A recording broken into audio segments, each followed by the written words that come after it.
በማድረግ ቤተሰብ እንድትሆኑ እየጋበዝን ወደ መጀመሪያው መረጃችን እናልፋለን።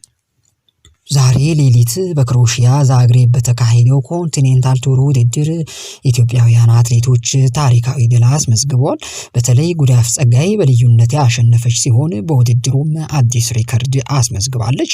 ሌሊት በተካሄደው በዚህ ውድድር በሴቶች 1500 ሜትር አትሌት ጸጋፍ ጉዳይ የቦታውን ፈጣን ሰዓት በማስመዝገብ ማሸነፏ ተረጋግጧል። አትሌት ጉዳፍ ውድድሩን ለማጠናቀቅ 3 ደቂቃ ከ58 ሴኮንድ ከ14 ማይክሮ ሴኮንድ ወስዶባታል። በዚህ ውድድር ላይ ብርቱ ተፎካካሪ የነበረችው ሌላኛዋ ኢትዮጵያዊት አትሌት ብርቄ ሀየሎም ስትሆን ሁለተኛ ደረጃን ይዛ አጠናቃለች። አትሌት ብርቄ ሀየሎም በ3 ደቂቃ ከ59 ሴኮንድ ከ19 ማይክሮ ሴኮንድ በማጠናቀቅ ነው ሁለተኛ ደረጃን ይዛ ያጠናቀቀችው። እንዲሁም ደግሞ አትሌት ሳምራዊት ሙልጌታም 6ኛ ደረጃን ይዛ አጠናቃለች።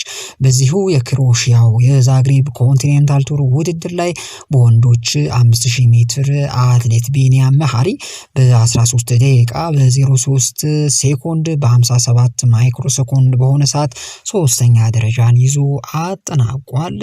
ዓለምን ያነጋገረ ባለው በዚህ ውድድር ጀግናዋ ጉዳፍ ጸጋይ በአስደናቂ ብቃት ሪከርድ ጭምር ሰብራ ነው ያሸነፈችው። የዓለም አትሌቲክስ ፌዴሬሽን ባጋራው መረጃ መሰረት ጉዳፍ ውድድሩ ላይ እጅግ ብልሃት የታከለበት ብልጠት ነው እንግዲህ በውድድሩ አድርጋ ማሸነፍ የቻለችው። ከቅርብ ጊዜ ወዲህ ወደ ምትታወቅበት ታላቅነት የተመለሰችው ጉዳፍ በአንድ ወር ጊዜ ውስጥ ነው በሁለት የተለያዩ ሪከርዶችን ማስመዝገብ የቻለችው። የዛሬ 2 ወር ገደማ በቻይና ናንጂንግ በተካሄደው የዓለም የቤት ውስጥ ሻምፒዮና ላይ ጉዳፍ በ1500 ሜትር ውድድርም ላይ ሪከርድ ጭምር ሰብራ ማሸነፏ የሚታወቅ ነው። የዓለም የቤት ውስጥ ሻምፒዮና ውድድሮች ላይ ተደጋጋሚ ጊዜም ሰዓቶችን በማሻሻል ብዙዎችን ያነጋገረችው አትሌት ጉዳፍ አሁን ደግሞ በዛግሬብ ሌላ ሪከርድ በማስመዝገብ የሀገሯን ስምም አስጠርታለች። ለኢትዮጵያ ወርቅ ያመጣችው አትሌት ጉዳፍ ጸጋይ አሁን ላይ አሉ ከሚባሉ ጠንካራ ተፎካካሪ አትሌቶች መካከል በቀዳሚነት ተቀምጣለች። በርካታ ድሎችን በማስመዝገብ የሀገሯን ሰንደቅ ዓላማ ከፍ ማድረግ የቻለችው አትሌት ጉዳፍ በያዝነው ዓመት ብቻ በቻይና የዓለም የቤት ውስጥ ሻምፒዮናና በዛግሬብ ኮንቲኔንታል ቱር ውድድር ላይ ሪከርድ በመስበር ታሪካዊ ድል ማስመዝገቧን ይፋ አድርጋለች። ከዚህ በፊት ጉዳፍ በመስከረም 2016 ዓ.ም በአሜሪካዋ ኦሪገን ዩጂን በተካሄደው የዳይመንድ ሊግ የ5000 ሜትር ውድድርም ላይ የዓለም ክብረ ወሰንን በማሻሻል ማሸነፏ የሚታወቅ ነው። ጉዳፍ በ2022 የዓለም አትሌቲክስ ሻምፒዮናም በሴቶች 5000 ሜትር የወርቅ ሜዳሊያ እንዲሁም ደግሞ በ1500 ሜትር የብር ሜዳሊያ ማሸነፏ እንዲሁ የሚታወስ ነው። በ2021 የቶኪዮ ኦሎምፒክ በ5000 ሜትር 3ኛ ደረጃ በማግኘት የነሐስ ሜዳሊያ ለሀገሯ ማስገኘቷም አይዘነጋም። በሌላ መረጃችን ደግሞ በዚሁ በዛግሬብ በተካሄደው የኮንቲኔንታል ቱር ውድድር ላይ ሁለተኛ ደረጃን ይዛ ያጠናቀቀችው አትሌት ብርቄ ሀየሎም ኢትዮጵያን በዓለም መድረክ በተደጋጋሚ ጊዜ ወክለው ከተሳተፉ ወጣት አትሌቶች መካከል አንዷ ነች። በ2022 የዓለም አትሌቲክስ ከ20 ዓመት በታች ሻምፒዮና ላይ በ1500 ሜትር ወርቅ ማሸነፏ የሚታወቅ ነው። በየካቲት 2023 የዓለም አትሌቲክስ ሀገር አቋራጭ ሻምፒዮናም በድብልቅ ቅብብል የብር ሜዳሊያ ያሸነፈችው አትሌት ብርቄ በምሽቱ ሩጫም ላይ ታላቅ ተጋድሎ አድርጋ ሁለተኛ ደረጃ ይዛ ነው ያጠናቀቀችው።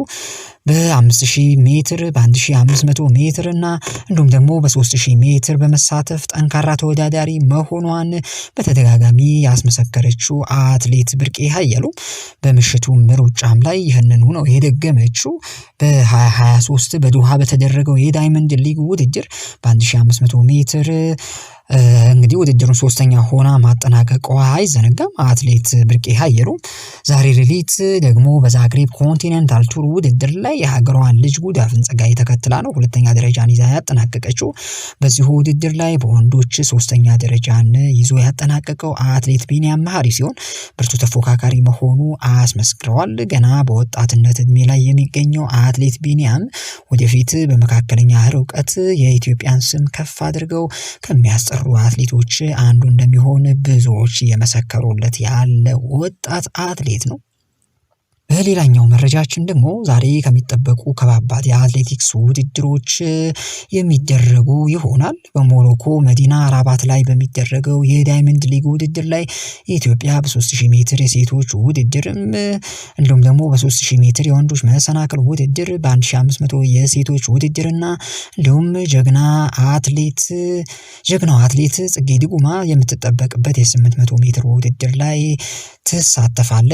ከሳምንት በፊት በቻይና ሻንጋይ ዳይመንድ ሊግ በተደረገ የሴቶች ውድድር ላይ በ800 ሜትር አትሌት ጽጌ ድጉማ ምርጥ ሰዓት በማስመዝገብ ጭምር ማሸነፏ የሚታወቅ ነው። ጽጌ በወቅቱ ርቀቱን ለማጠናቀቅ 1 ደቂቃ በ56 ሴኮንድ ከ64 ማይክሮ ሴኮንድ ወስዶባታል።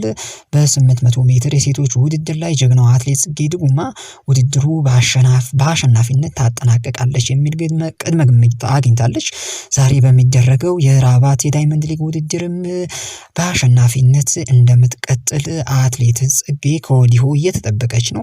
በዚሁ በዳይመንድ ሊግ ከጽጌ በተጨማሪ እነማን ይሳተፋሉ የሚለውን መረጃን ስንመለከት በ1500 ሜትር በሴቶች ኢትዮጵያን በመወከል የሚወዳደሩት ሳሮን በርሄ፣ ትዕግስት ግርማ፣ ነጻነት ደስታና ባይሴ ቶሎሳ ናቸው። በ3000 ሜትር የሴቶች ውድድር ደግሞ ኬንያዊቷ ቢትሬስ ቼብሬትን ጨምሮ ባለፈው ሳምንት በታላቁ የማንቸስተር ሩጫ ላይ ያሸነፈችው መዲና ኢሳ፣ እጅጋየሁ ታዬ፣ መቅደስ አለማየሁ፣ ማርታ አለማየሁ፣ አያል ዳኛቸው እንዲሁም ደግሞ ለምለም ኃይሉ በዛሬው በዳይመንድ ሊግ ውድድር እንደሚሳተፉ ተረጋግጧል።